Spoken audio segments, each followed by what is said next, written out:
Modern Horizons, and we're going to talk about Aria of Flame. I wanted to get a red card here for you. Okay. Have you seen this one yet? I don't know, maybe? All right, 2 and a red enchantment. When Aria of Flame enters the battlefield, each opponent gains 10 life. That's a lot of life to give an opponent. Whenever you cast an instant or sorcery spell, put a verse counter on Aria of Flame, then it deals damage equal to the number of verse counters on it to target player or planeswalker. I mean, it's pretty fun.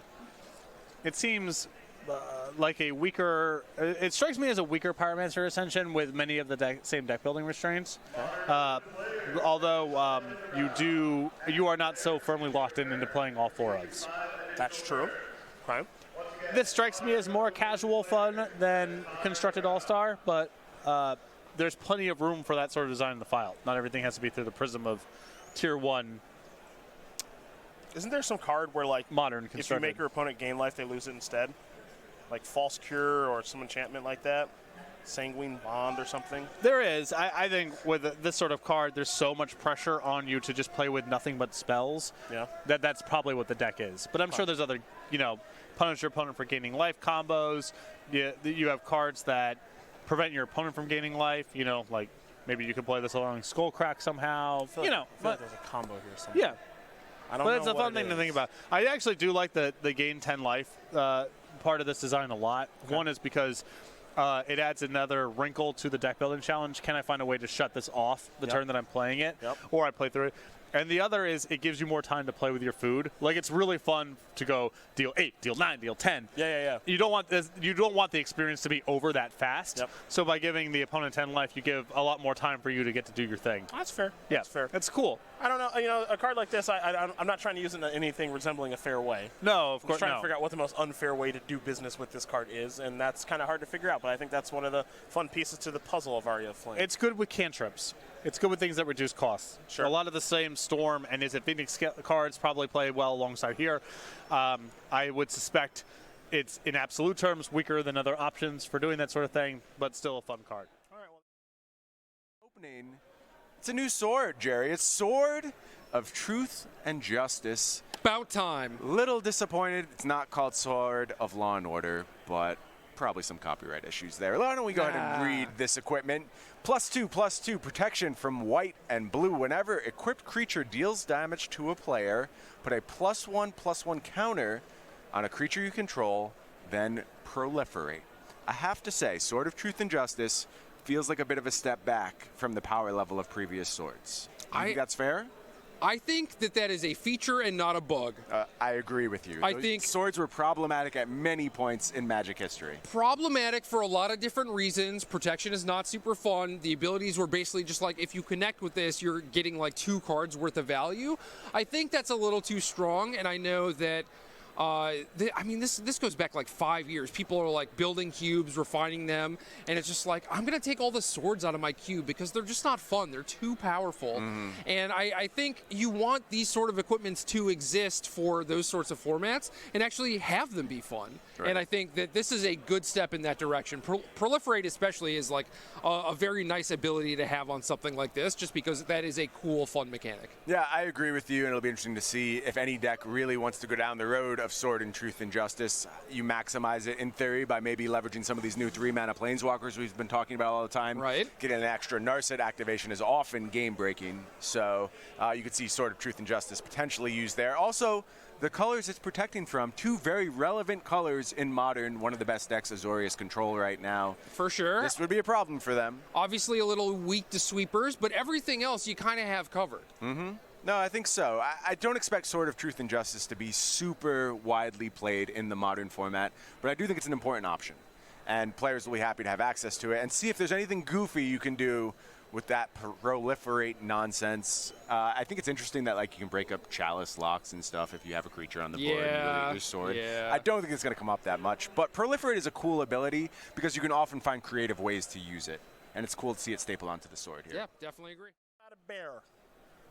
Big bear. Queen among bears. I believe that's pronounced Ayula. Ayula? Ayula. How's that sound? That sound right? Yeah. 2-mana 2/2 because it's bear. Whenever another bear enters the battlefield under your control, choose one. Put 2 +1/+1 counters on target bear. Target bear you control fights target creature you don't control. Thoughts? Bear Tribal. Very sweet design. Yeah. I don't know how deep the well of bears that are tournament viable are. Bearscape. All right, so From Odyssey. It's not legal. not legal. No. But have you seen Bear Assault? Is it seismic assault but for bears? Yeah, let's go with that because You get it. you get a 4/4 or a 2/2s that can fight. What's the name of the bear? Yeah, it should just be called Bear Assault. I'm a little upset. It probably is. Oh, okay. Yeah. The names in this set are just a lot of literally like, this is what the card does. So I thought it actually could be Bear Assault. It really should be called Bear Assault. That name actually looks like someone tried. So I didn't get it right this time. Ayula, Queen Among Bears. You don't like the naming conventions of this? I think that it is it is not the most inspired creative effort. Let's put it that way. See, we got here Plague Engineer. Yeah, Plague Engineer being a callback to Engineered Plague is. When I saw Force of Negation, I knew for sure it was a preview of things to come. It's like, oh, what would you call a card that's a blend of Force of Will and Negate? If you weren't trying at all. Force of Negation. Are you okay with Cabal Therapist? I didn't mind Cabal Therapist when I saw it as a preview, but in the context of the full spoiler, it's it's a lot more of the same. The Deep Forest Hermit. What's it a reference to? Deranged Hermit. They're the same card, basically. Great. I like that one. Maybe we'll talk about that next round. Look at you. You're into this now. Reprints. Got a nice little Firebolt reprint. That's big for you. I'm more into Lava Dart. Lava Dart's way more likely to show up. Pillage reprint. How do you feel about Chiller Pillar?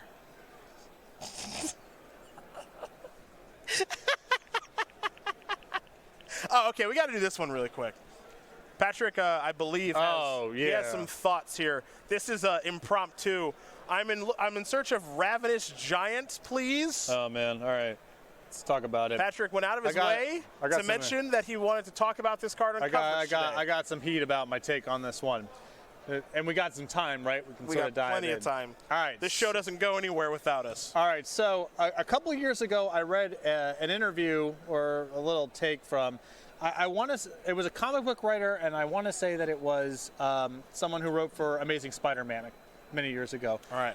And about how this balance, so you're given control of this creative property, and there can be this instinct to make your mark. You know what I mean? To make it, and when something as profound and as popular and as long-standing as the Amazing Spider-Man. This writer was talking about there's more of a burden of you're more of a curator, a protector of this piece of time, rather than someone who's tasked with making it something different. Part of the joy of something like a comic book series that long-standing is that you read as a child, and then you get older, and you can read it with your kids, and it's still more or less the same. It's this experience that can go on for a very long time without that much in the way of radical shifts. So this blend of how do you make things new and different and evolve while still preserving the old traditions is a really complicated thing. It's hard to do in creative fields.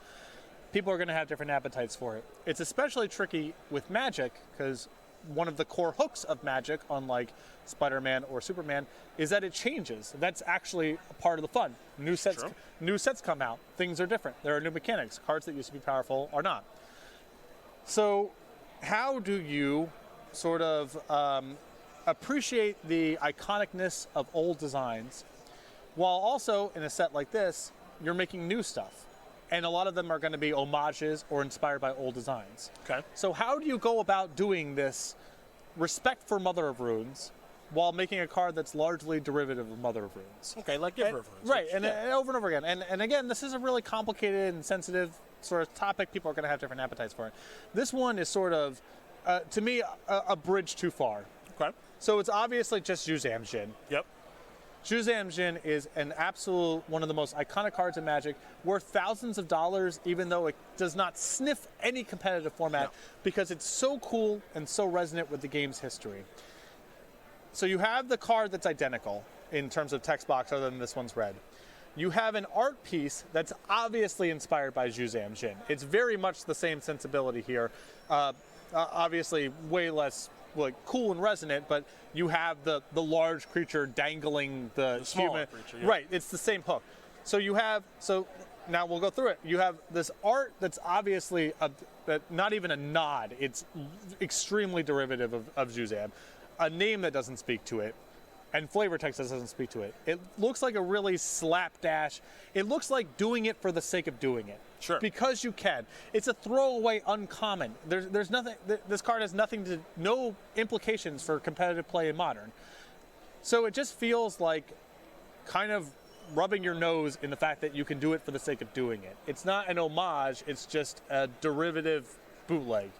And for a card like Zhuzam, that the coolness is nothing to do with its power level. It's the time in which it existed and magic, how magic looked at that time, and it being awe-inspiring as a creature in relation to the other creatures. Doing something like this, which it's not inspired by the design. It's not an homage. It's not updated for 2019. It's just doing it for the sake of doing it on a throwaway uncommon. And you could just make this thing cost 5 mana and give it trample. You could just make it a 5/4. You could make it better. Take a second red mana symbol off of it. Do whatever you want to do, but it feels like you're just, like I said, just doing it for the sake of doing it. I think we need to take a look at the original then. Yeah, We got to bring up Zhuzam Jin then, which I know Martin Yuza has got one of those. I think Martin Yuza's Magic Online name is Zhuzam. Yeah. I'm like almost positive that's true. Well, there he is. Yeah. There he is. Extremely cool, and it is not an homage. It's not doing it as, it's not updating it for 2019. It's just doing it because, hey, look, Zhuzam's not that powerful now. We can just do it uncommon, not even think about it. Sure. And that's my issue with Got it. fill the file. Yeah, but you can do it. You don't have to do it right on the nose. You don't have to do the exact same thing. You don't. You can make it a little bit different and still lean into to Zhuzam's. And in fact, you could maybe make more of the name and the flavor text speak to that if you wanted to do it that way. But you don't have to just do it for the sake of doing it. We know Zhuzam's not powerful anymore. We know Sarah Angel's not powerful anymore. You don't have to just make it a throwaway uncommon. You don't have to do it. Fair enough. You can preserve the coolness. I got time for a couple questions. Yeah. Here we go. W at the Hoffenator. Where is Hollow One at, and what does it need to show up a bit more? I was never really into that deck. Neither was I. So my issue with Hollow One is it's got some really, the first turn or two of those openings can be really, really good. If you don't have those kind of openings, you're kind of swimming upstream to cast 4/4s for the rest of the game. It's just not that good. I don't think it's very good against Snapcaster Path style strategies, just at a baseline. Those are a lot more popular. I don't think it's very good against Thing in the Ice in general, and that card is really prevalent. Yep. I don't think it's particularly good against Reflector Mage. That's a strategy that's pretty prevalent. True. And I don't think your aggregate draw, your 50th percentile draw, is fast enough to compete with the decks that are, the turn 3.5 decks of the format either. So, I guess the short is I'm just not feeling it. It's a mixture of I've never been that into the deck to begin with as a baseline strategy in Modern, and also I think some of the particular matchups, the prevalent cards right now are an extra layer of difficulty. This one's a nice one from Articuno. With Cedric Phillips just on the cusp of top 8, why have we not seen more Storm for a few months? I'm not on the cusp of anything. Top 8 of what? I think you might be talking about Caleb. Yeah. Sheer. That's a heck of a typo. But I think Caleb wins with Storm because Caleb's really good at playing Storm. And that's really about it. I know you watched a really good game of his earlier today. I think that a lot of people have just collapsed it into the Phoenix strategies, right? Yeah. Like it's all the same cards. You just, I think there's just a perception that it's more powerful, more resilient to be doing. And I think also there's the sideboarding element of it too. Like Tara Patel gets to sideboard Chandra and have Chandra be very good because the deck is still fundamentally about attacking and blocking. The Planeswalkers you can't really sideboard the same way in Storm. Yep. What you can do is a lot more pigeonholed. Let's see, MTG guy, do you and Patrick think the introduction of static abilities on Planeswalkers is a positive or negative thing?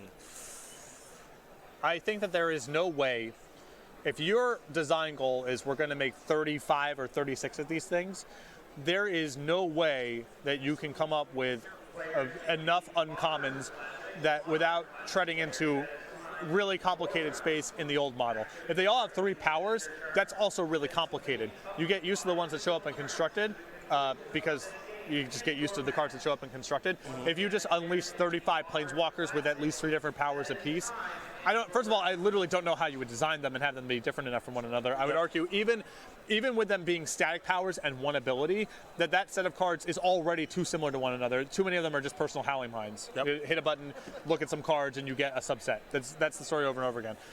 I guess, broadly speaking, I'm sympathetic to the point of that they're too.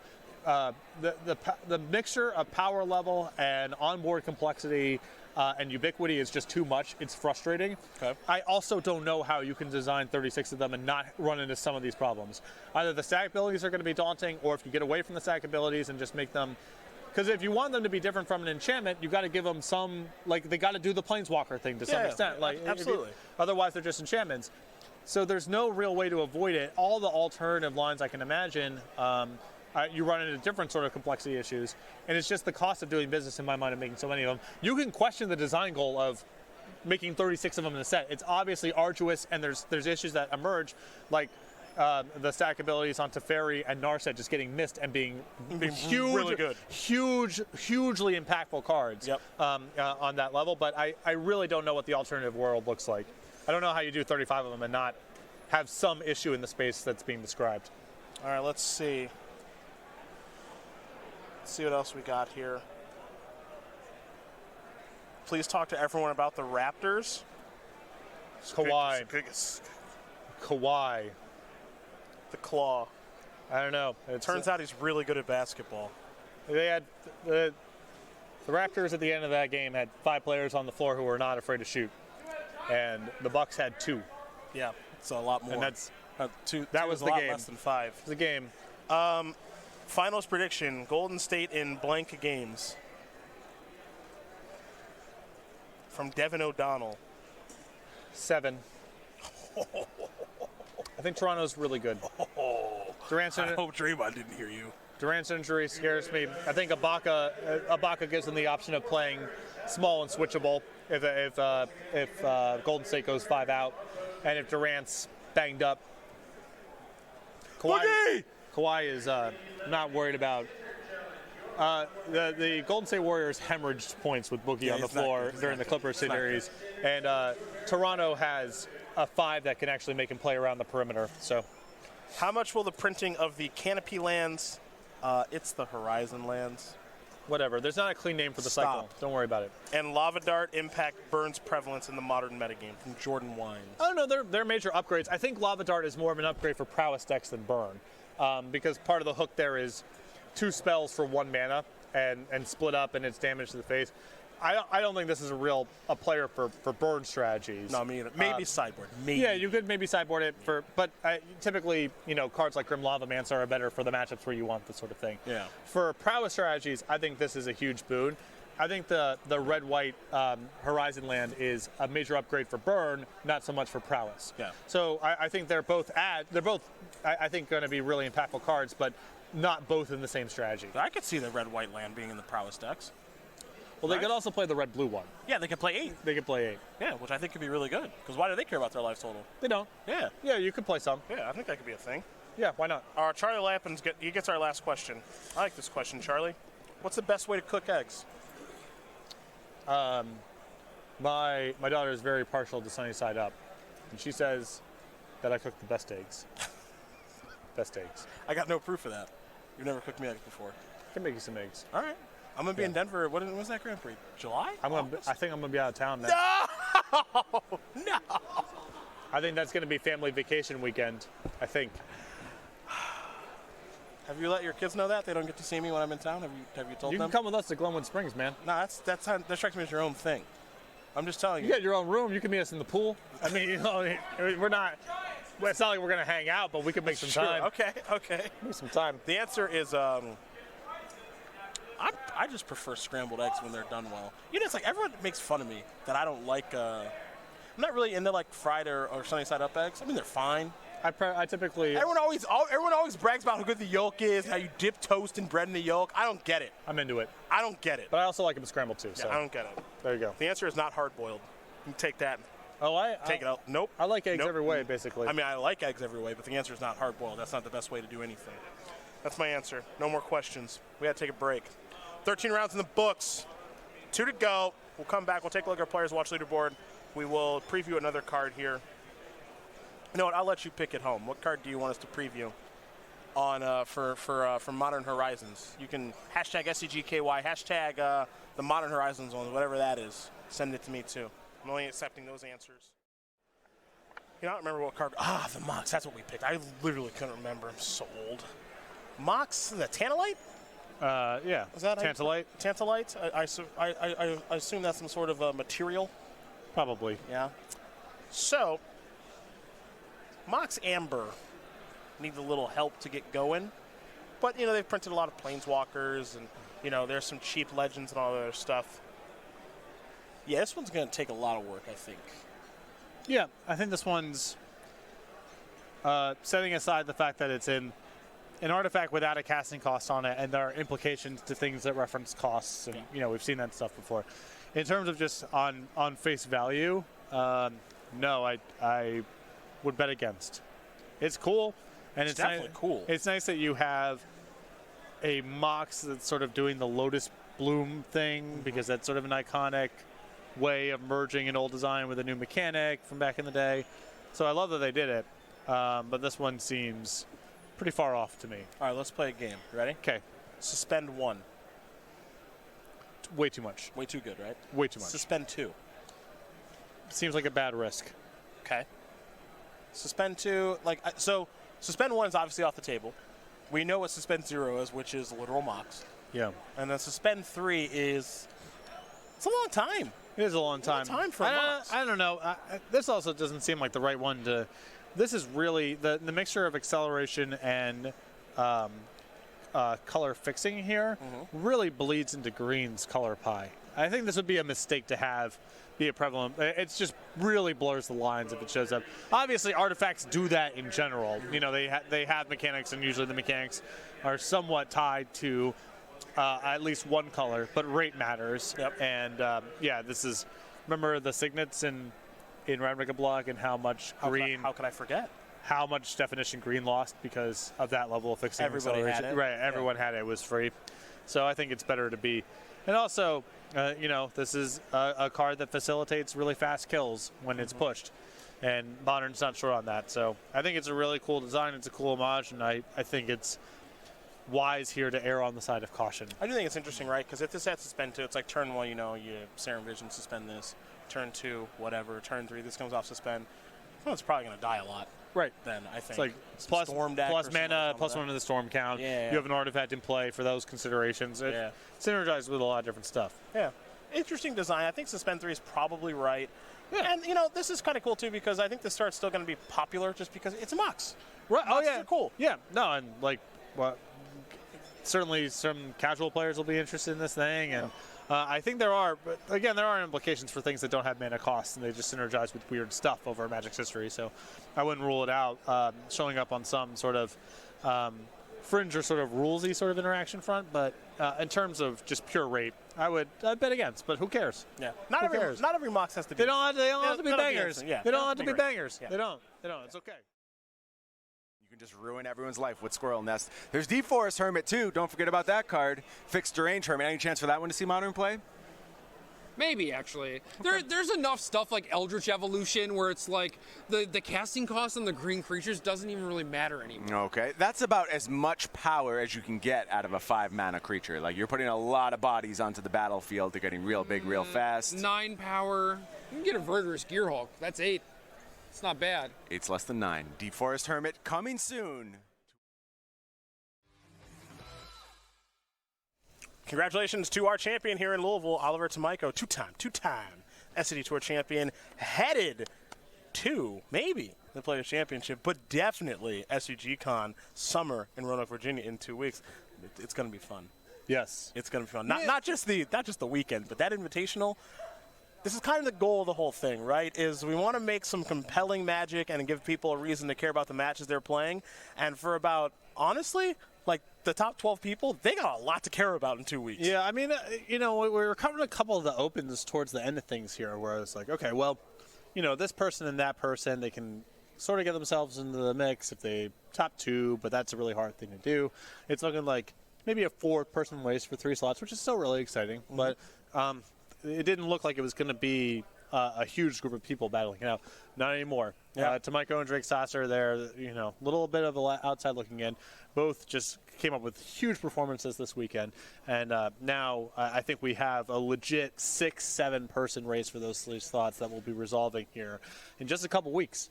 It's going to be a lot of fun. I'm really, really looking forward to it. SCGCon Summer is going to be a blast anyway. I recommend that you head over to StarCityGames.com, the SCGCon mini website, pardon me, and find all the awesome things that there are to do because there's going to be a ton of awesome people and guests, and there's going to be a dunk tank and all these other things that are going on. We're going to cover an invitational. Me, you, Todd Ryan Overturf, Nick Miller, Matthias Hunt will be there as well. We're going to do a ton of stuff. Yeah. It's going to be an absolute blast 2 weeks from now, but we're not there yet. We got to close this show out, which we're going to do right now. Well, first of all, see Louisville. The the Kentucky Expo Center? I think it's the Expo Center. I keep calling it the Louisville Convention Center. I think it's the Kentucky Expo Center. That's my bad. Kentucky Expo Center, I think. That's my bad. Freedom Hall, former, I think it's where the University of Louisville used to play basketball. Yeah, I kind mean, of in this complex. the university is like It's right huge. around the corner. So. Huge, absolutely huge. I enjoy the city a lot. Personally, on my short list for favorite stops on the SCG Tour. And, you know, hope we keep coming back here. And to that end, 711 people in the main event. Yeah. You know, I think there's a perception that, you know, Louisville's probably a slightly smaller city than the ones we typically go to. And, you know, we talk a lot about, you know, we get this great attendance in Ohio and Indianapolis and, you know, Boston. And, like, we have a couple key spots. I don't think Louisville would make anyone's shortlist necessarily, but 711 people for the main event and Stat Classics really did a lot to dispel that motion. To all the staff, so much staff here, both with Star City Games and with other vendors, judges, people running logistics, vendors both for Star City Games and other, making sure that everything here runs really smoothly. Nick Miller over the sideboard. Yep. Brian Gottlieb and Jerry Thompson, our co-hosts this show. Jerry's been a pleasure. Our producers working alongside us, making sure everything runs smoothly, everything looks good. And for all of those watching, you could have been anywhere in the world this weekend, but you spent it here with us, and we appreciate it. 2 weeks, SCGCon Summer. Going to be a lot of fun. We are going to see, I think it's going to be some very compelling and fun Magic to watch. Modern Standard, I believe, with the Modern Top 8. Maybe it's Modern Standard Top 8. I have to put my notes in front of me. But either way, we're going to see a little bit of each format. We'll cut to a Top 8. We'll crown some champions in a lot of different formats because there's a lot of awesome tournaments that will be taking place there. I hope you can join us starting on Thursday because we got stuff starting on Thursday. I'm gonna be. This guy's going to be in the mix. I'm gonna be in the mix for a bunch of stuff. I got LCQs for the Invitational, roll into town, head over to the golf course, evening, roll over to the Berglund Center, Dream Crush in the LCQ. Wake up the next day, do some coverage. That's right. It's going to be a full weekend. Your first bar SCG trivia too. I did one a couple years ago. It might have been branded differently, but no, you've done like Envies and stuff, but like since SCG the whole con, SCG Con, you haven't gotten to do one. I did a trivia night, and I had to sit there and sign some stuff once. I don't know if that was an SCG Con thing or something else. Anyhow, it'll be my first one. Looking forward to it. Be a lot of fun, and you should show up even if you're not qualified for the Invitational. Even if you don't really play Magic that competitively, there's going to be a ton to do for everyone, no matter how you engage with the game. So if you can make it out to Roanoke, should be a really good time. We got the whole building. Before we've only had like portions of it. We got the whole building. People. The Berglund Center's big. It's big. We have the whole building, a ton of artists. I know we're going to be setting that up over the next week and a half, so hopefully you guys can come out, have some fun. We're done. So for Brian Gottlieb, Jerry Thompson, Nick Miller, everybody else, part of the crew, for Patrick Sullivan to my left, your right, I'm Cedric Phillips. Thanks for watching. We'll see you guys from Roanoke, Virginia in 2 weeks for SCGCon Summer.